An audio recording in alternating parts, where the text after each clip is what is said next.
राजनीति जहां न वफादारी स्थायी होती है न ही रिश्ते। सत्ता के लिए कब कौन सा नेता किस पार्टी का दामन थाम ले ये कोई नहीं जानता। और अगर उत्तराखंड की राजनीति की बात करें तो एक नाम हमेशा सुर्खियों में बना रहता है। एक ऐसा नेता जिसने 5 बार दल बदला, कई बार मंत्री पद पाया और उतने ही बार विवादों से घिरा रहा और बीते कुछ हफ्तों से उत्तराखंड के हर मीडिया चैनलों पर छाया हुआ है। और यही नहीं, उनके समर्थक उन्हें कांग्रेस की निर्जीव गुड़िया में जान फूंकने वाले बाबा की तरह देख रहे हैं। जी हाँ, हम बात कर रहे हैं उत्तराखंड की राजनीति के डार्क हॉर्स या यूं कहें शक्तिमान हरक सिंह रावत की। नमस्कार, मैं दीपक और आप देख रहे हैं उत्तराखंड के हफ्ते भर की राजनीतिक हलचलों का शो घपरोट। हरक सिंह रावत का जन्म 15 दिसंबर 1960 को पौड़ी जिले में हुआ। पढ़ाई लिखाई में वे हमेशा आगे रहे। 1984 में कला में स्नातकोत्तर और उसके बाद हेमवती नंदन बहुगुणा गढ़वाल विश्वविद्यालय से सैन्य विज्ञान में पीएचडी की। यानी शिक्षा से लेकर राजनीति तक हर जगह उनका प्रभाव रहा। परिवार की बात करें तो उनकी पत्नी दीप्ति रावत हैं, उनका एक सुपुत्र भी है और एक पुत्र वधू भी है जो फिलहाल भाजपा की नेता हैं और एक छोटे से राजनीतिक करियर में 2 पार्टी वे भी बदल चुकी हैं। हरक सिंह रावत का राजनीतिक करियर साल 1980 के दशक से शुरू हुआ, जब पहली बार उन्होंने छात्र राजनीति में कदम रखा। उस समय हेमवती नंदन गढ़वाल विश्वविद्यालय को बने हुए 7 साल हुए थे। कहते हैं कि जब छात्र राजनेता के तौर पर हरक सिंह रावत भाषण देते थे तो दर्शक एक टूक उनको सुनते थे।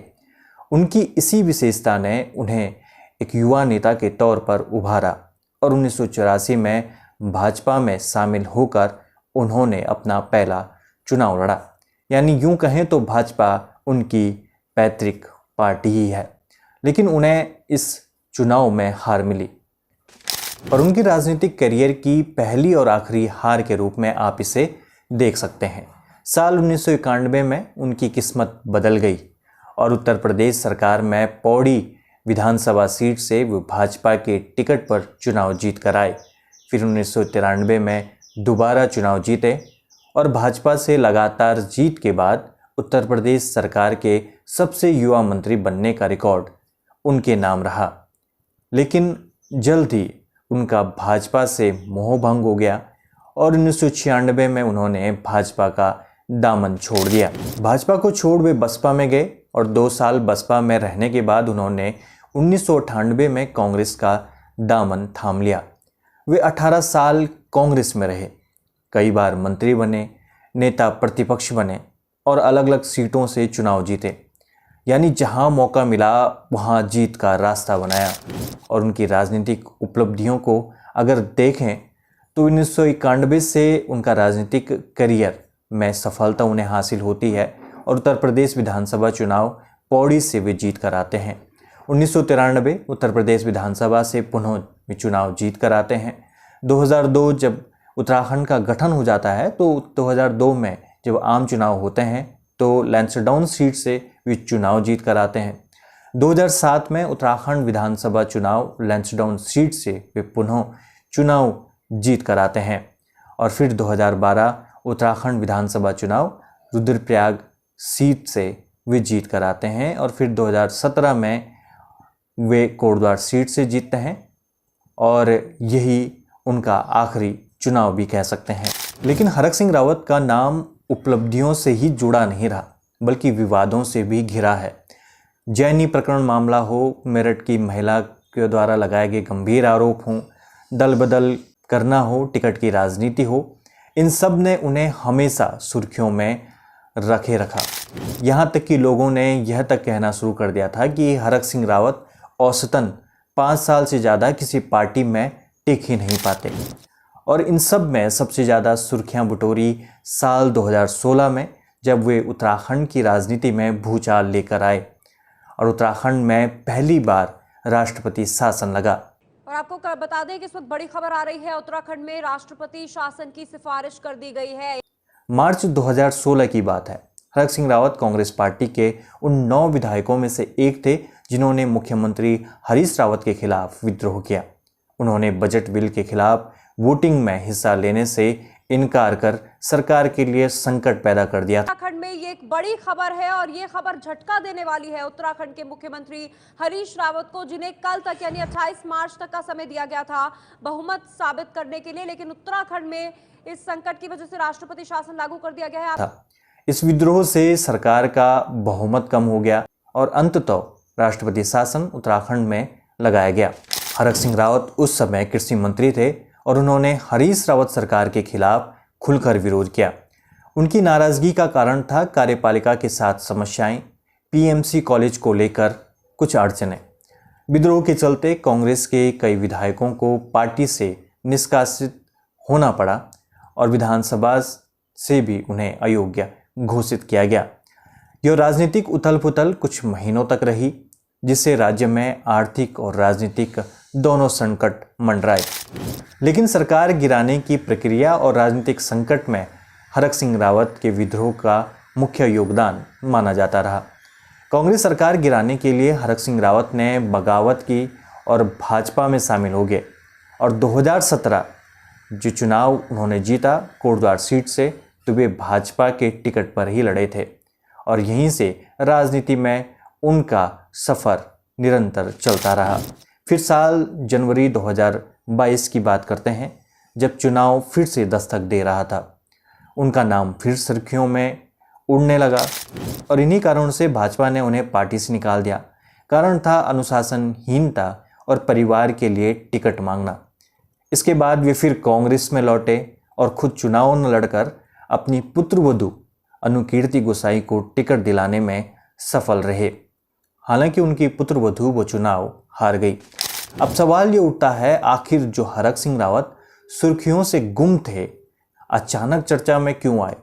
इसकी सबसे बड़ी वजह है हालिया प्रकरण। देखिए, जनवरी 2025 में ईडी उनकी जमीन जब्त कर लेती है। आरोप लगाया जाता है कि 101 बीघा और 62 एकड़ जो उनकी ज़मीन है, उसकी कीमत जो बाजार में 70 करोड़ रुपए थी, उससे ज़्यादा आंकी गई है। इस मामले में उन पर मनी लॉन्ड्रिंग के आरोप लगते हैं, ज़मीनी फर्जीवाड़े के गंभीर आरोप लगाए जाते हैं और इससे हरक सिंह रावत को लगातार टॉर्चर किया जाता है। हालांकि हाईकोर्ट ने जब्ती पर स्टे दे दिया है। फर्जी चार्जशीट है, फर्जी कार्रवाई है। हमारे पास, मैं उन्हीं ईडी के अधिकारियों से एक सवाल कर रहा हूं,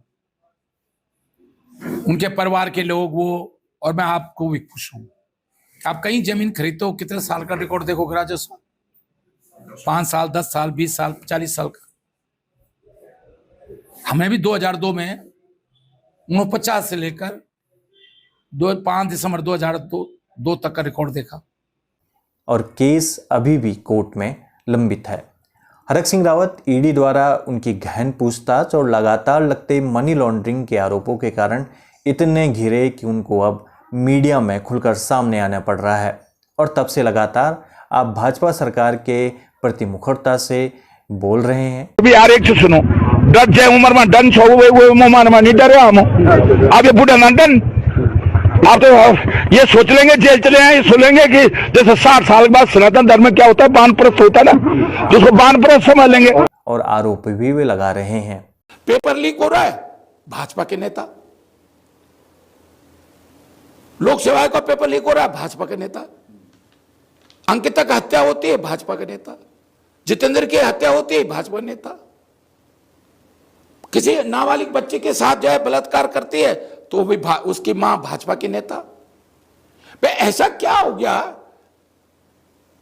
कि महिलाओं के साथ अत्याचार से लेकर, खून से लेकर, पेपर लीक से लेकर सब भाजपा के ही क्यों हैं? यहां तक कि उन्होंने ऐलान किया है कि वे भाजपा को 2027 में बाहर देखना चाहते हैं और जब तक भाजपा सत्ता से नहीं हटती है तो वो अपने गले में माला तक नहीं पहनेंगे। हरक सिंह रावत माला तब पहनाएगा जब इनके अंदेशी कर लेगा उत्तराखंड की। अब देखना होगा कि वे अपनी बात पर कितना खरा उतरते हैं। हालांकि माला न डालने से क्या सत्ता परिवर्तन हो सकता है, ये हरक सिंह रावत ज़रूर जानते होंगे। खैर, इन मामलों पर पूर्व सीएम हरीश रावत ने भी उनका समर्थन किया है। अब देखना यह भी है कि 5 बार दल बदलने वाला यह नेता 2027 में क्या वाकई भाजपा को हटा पाएगा या नहीं, या फिर चुनाव आते कोई नया कुनबा वे ढूंढ लेंगे। खैर, राजनीति की यही सच्चाई है जहां कुछ भी चिरस्थायी कह पाना मुमकिन नहीं है। ना रिश्ते, ना वफादारी, बस सत्ता का मोह और कुर्सी का लालच ही ईमानदारी की रसीद है। और हरक सिंह रावत की कहानी इसका सबसे बड़ा उदाहरण है।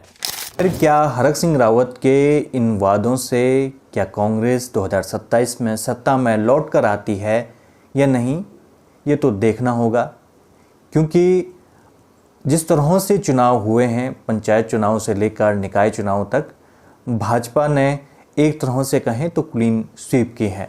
फिर आरोप कुछ भी लगते रहे हों, मगर यह भी सच्चाई है कि एक बड़ा कुनबा अब भाजपा विरोधी है और सत्ता में वोट बदलने का ये पैटर्न लगातार उत्तराखंड में चलता रहा है। खैर, हम फिर मिलेंगे एक नए एपिसोड में, जहां पर हम उत्तराखंड की राजनीति की कुछ खट्टी मिट्टी बातें आपको सुनाते रहेंगे।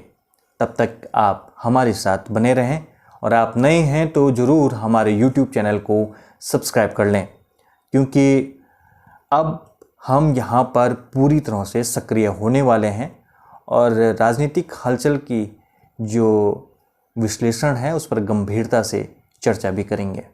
नमस्कार।